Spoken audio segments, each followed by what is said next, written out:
अरे देखत हूँ गाँवपुर पूरा अपने कामे में लपटियाल हो, तू सुतल हो तो का करी? अरे धनवा न कटाई। देखो हम अपने नैहर में कबो कटनी दौनी ना कैले, हमरा के खेते का काम ना आवेला। अरे खेते का काम ना आवेला तो खाए के तो बतवा चाहला। अच्छा तो तू हमार भात निहारेला। सुना ज्यादा बतियावा मत। सुनावा। पाक गइल बा धनवा धनिया जाला करे कटनिया हो। पाक गइल बा धनवा धनिया जाला करे कटनिया हो। पाक गइल बा धनवा धनिया जाला करे कटनिया हो। पाक गइल बा धनवा धनिया जाला करे कटनिया हो। चहला करे कटनिया हो। रोटी बना के तू गठिया ला संगे पुदीना चटनिया हो। रोटी बना के तू गठिया ला संगे पुदीना चटनिया हो। रोटी बना के तू गठिया ला संगे पुदीना चटनिया हो। सुनो बोला तोहरे के हम रोटी और चटनी बना के दे देतानी। हाँ। लेके जा, बाकी हम ना जाई। काहे? हाय सुनो। सुनावा। आवे नाही कटनी हमके नैहर में सिखनी सैया हो। आवे नाही कटनी हमके नैहर में सिखनी सैया हो। आवे नाही कटनी हमके नैहर में सिखनी सैया हो। आवे नाही कटनी हमके नैहर में सिखनी सैया हो। नैहर में सिखनी सैया हो। बांधे में बोझा दुखे कलैया, निहुरे में करी हैया हो। बांधे में बोझा दुखे कलैया, निहुरे में करी हैया हो। बांधे में बोझा दुखे कलैया, निहुरे में करी हैया हो।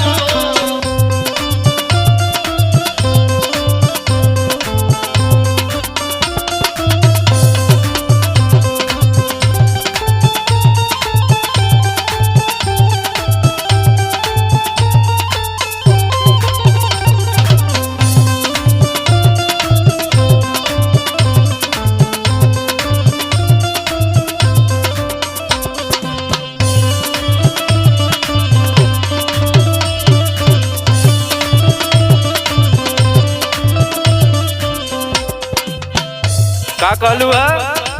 बाने में बोझा दुखी कलैया, निहुरे में करिया हो।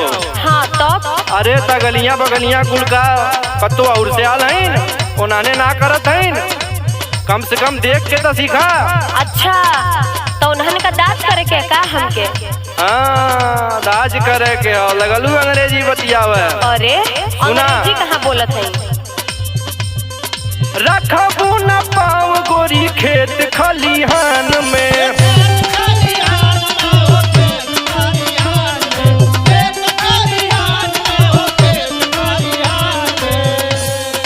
बहरा के काम कैसे रही ध्यान में।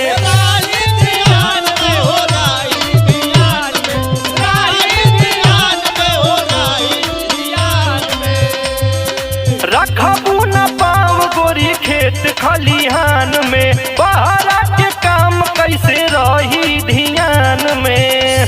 बोला सुनो का सुनावत हो? बोला नया नया साड़िया में लग जाए दाग हो।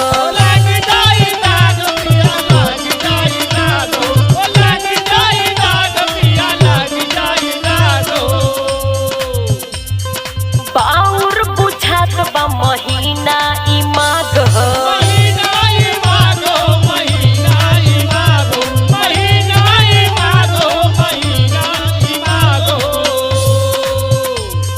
नया नया साड़िया में लग जाई दाग हो। बाउर बुझात बा महीना ई माघ हो। अच्छा सड़िया में दाग लग जाइए। हाँ अरे तो सड़िया का टेंशन छोड़ा, हम दूसर ले ले आई। अच्छा हाँ सुना सुनावा। तो है तो खाली सड़िया में दाग लग जाई, ई हो जाई, खाली बहाना चाहिए। सुना हाँ हाँ सुनावा। सुत के घरवा तुरबू पलंगिया मारी ताना जठनिया हो।